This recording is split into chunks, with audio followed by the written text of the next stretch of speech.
जरा कल्पना कीजिए कि एक दिन आपकी जिंदगी से सब कुछ छिन जाए। आपका घर, आपका काम, आपकी पहचान, आपके कपड़े, आपका नाम और यहाँ तक कि आपका भविष्य भी। आप रोज भूख, डर और अनिश्चितता के साथ जागे, ये जाने बिना कि आप अगला दिन देख पाएंगे या नहीं। और इसी हालात में आपसे एक सवाल पूछा जाए, जीते रहने का क्या मतलब है? मैन सर्च फॉर मीनिंग यहीं से शुरू होती है। ये कोई मोटिवेशनल किताब नहीं है, ना ही सिर्फ दर्शन की किताब। ये एक इंसान की सच्ची कहानी है जिसने सबसे गहरे दुख में भी जीवन का अर्थ खोजने की कोशिश की। विक्टर फ्रैंकल एक मनोचिकित्सक थे। दूसरे विश्व युद्ध से पहले उनकी जिंदगी सामान्य थी, लेकिन फिर उन्हें नाजी कॉन्सेंट्रेशन कैंप में भेज दिया गया। वहां पहुंचते ही उनसे सब कुछ छीन लिया गया, उनके कपड़े, उनकी निजी चीजें और सबसे दुखद बात, उनकी लिखी हुई किताब की पांडुलिपि जिस पर उन्होंने सालों मेहनत की थी। उनका परिवार उनसे अलग कर दिया गया। बाद में उन्हें पता चला कि उनके कई अपने लोग जिंदा नहीं बचे। उस समय उनके पास केवल एक चीज बची थी, उनका मन, उनका सोचने का तरीका। फ्रैंकल ने उस भयानक अनुभव से मुंह नहीं मोड़ा। उन्होंने उसे समझने की कोशिश की। उन्होंने ध्यान से देखा कि लोग इस अमानवीय परिस्थिति में कैसे प्रतिक्रिया देते हैं। उन्होंने देखा कि कुछ लोग बहुत जल्दी टूट जाते थे। वे सुबह उठना बंद कर देते थे। उन्हें जीने में कोई रुचि नहीं रह जाती थी और अक्सर वही लोग सबसे पहले मर जाते थे। दूसरी तरफ कुछ लोग थे जो उसी भूख, उसी ठंड, उसी डर के बावजूद टिके रहे। वे शारीरिक रूप से ज्यादा मजबूत नहीं थे। फर्क सिर्फ इतना था कि उनके पास जीने का कोई कारण था। कई कैदियों के लिए वो कारण कोई प्रिय व्यक्ति था, कोई पत्नी, कोई बच्चा, कोई माता पिता जिनसे वे फिर मिलना चाहते थे। कुछ लोगों के लिए वो अधूरा काम था, कोई किताब, कोई विचार, कोई जिम्मेदारी जिसे वे पूरा करना चाहते थे। और कुछ लोगों के लिए वो बस ये विश्वास था कि उनका दुख भी किसी न किसी तरह मायने रखता है। फ्रैंकल खुद भी इन्हीं छोटी छोटी चीजों से जुड़े रहे। वो अपने दिमाग में अपनी खोई हुई किताब को फिर से लिखते रहते थे।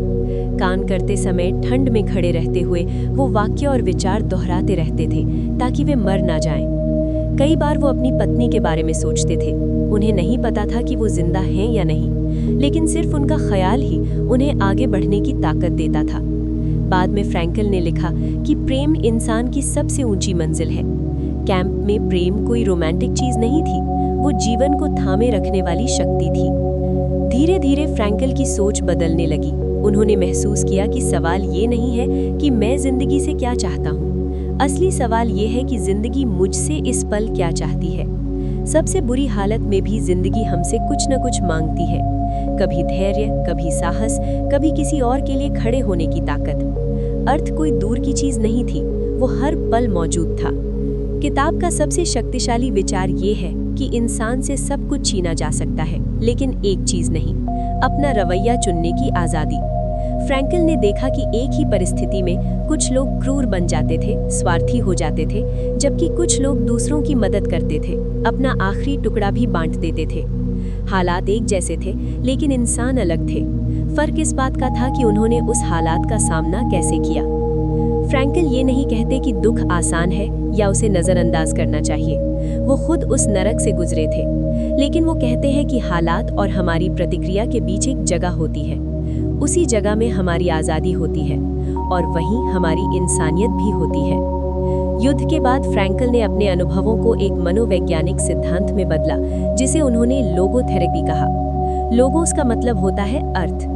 ये थेरेपी इस विचार पर आधारित है कि इंसान की सबसे बड़ी प्रेरणा सुख नहीं है, ताकत नहीं है, बल्कि जीवन का अर्थ है। फ्रैंकल फ्रॉइड से सहमत नहीं थे, जो कहते थे कि इंसान सुख की तलाश में जीता है। वो एडलर से भी पूरी तरह सहमत नहीं थे, जो ताकत और श्रेष्ठता को मुख्य प्रेरणा मानते थे। फ्रैंकल का मानना था कि इंसान बिना सुख के जी सकता है, बिना ताकत के जी सकता है, लेकिन बिना अर्थ के नहीं। जब इंसान को जीवन में अर्थ नहीं मिलता तो वो अंदर से खाली महसूस करता है। उसे सब कुछ होते हुए भी कुछ नहीं लगता। फ्रैंकल ने इसे अस्तित्वगत शून्यता कहा। आज के समय में ये बहुत आम है। लोग ऊब, बेचैनी और अवसाद महसूस करते हैं, बिना ये समझे कि असल में उन्हें क्या कमी है। फ्रैंकल कहते हैं कि ये कोई बीमारी नहीं है, ये संकेत है कि जीवन में अर्थ की कमी है, और इसका इलाज सिर्फ दवाइयों या अतीत की खुदाई से नहीं होता। इसका इलाज है अर्थ की खोज। फ्रैंकल ने बताया कि अर्थ कोई एक चीज नहीं है, जीवन का कोई एक मतलब नहीं होता। हर इंसान का हर पल का अर्थ अलग होता है। जो आज आपको अर्थ देता है, जरूरी नहीं कि वही 10 साल बाद भी दे।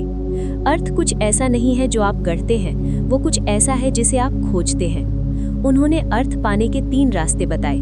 पहला है काम या रचनात्मकता के जरिए, कुछ बनाना, कुछ देना, कुछ ऐसा करना जिससे दुनिया में थोड़ा फर्क पड़े। ये बड़ा होना जरूरी नहीं, छोटा काम भी गहरा अर्थ रख सकता है। दूसरा रास्ता है प्रेम, किसी इंसान से गहराई से जुड़ना, उसकी परवाह करना और उसे उसकी पूरी क्षमता तक पहुंचने में मदद करना। कैंप में कई लोग सिर्फ किसी अपने की याद के सहारे जिंदा रहे। तीसरा रास्ता है दुख। ये सबसे ज्यादा गलत समझा जाने वाला विचार है। फ्रैंकल ये नहीं कहते कि दुख अच्छा है, वो कहते हैं कि अगर दुख टाला नहीं जा सकता तो उसके प्रति हमारा रवैया ही उसका अर्थ बनता है। साहस, गरिमा और धैर्य ये दुख को अर्थ दे सकते हैं।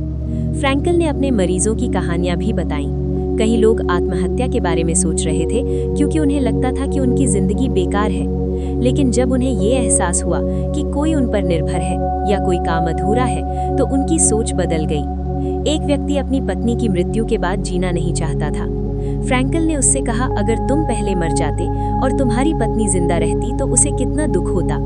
उस आदमी ने समझा कि उसका दुख उसकी पत्नी को उस दर्द से बचा गया। उसी पल उसका दुख अर्थपूर्ण हो गया। फ्रैंकल कहते हैं कि जब दुख को अर्थ मिल जाता है तो वो पूरी तरह दुख नहीं रह जाता। दर्द रहता है लेकिन खाली नहीं रहता। किताब का स्वर बहुत ईमानदार है। फ्रैंकल खुद को हीरो नहीं बनाते। वो कहते हैं कि अर्थ होने से कोई जिंदा रहने की गारंटी नहीं मिलती। बहुत अच्छे लोग भी मारे गए। अर्थ ने उन्हें अमर नहीं बनाया, लेकिन इंसान बनाए रखा। मैन सर्च फॉर मीनिंग आज भी इसलिए असरदार है क्योंकि ये सरल है। ये जिंदगी के बड़े सवालों को सीधे शब्दों में पूछती है। ये हमें ये नहीं बताती कि खुश कैसे रहें, ये हमें ये बताती है कि सच्चे कैसे रहें। आखिर में किताब हमें हमारी जिंदगी की ओर वापस ले आती है। अभी इसी पल आपकी जिंदगी आपसे क्या मांग रही है? किसके लिए आप जिम्मेदार हैं? आप अपने दुख का सामना कैसे कर रहे हैं? यही सवाल जीवन को अर्थ देते हैं। अगर ये समझ आपको उपयोगी लगी और आप ऐसी ही किताबों और विचारों को सरल भाषा में समझना चाहते हैं तो चैनल को जरूर सब्सक्राइब करें। इससे चैनल को आगे बढ़ने में मदद मिलती है और आपको ऐसे और वीडियो मिलते रहेंगे। सुनने के लिए धन्यवाद और अगली बार फिर मिलेंगे।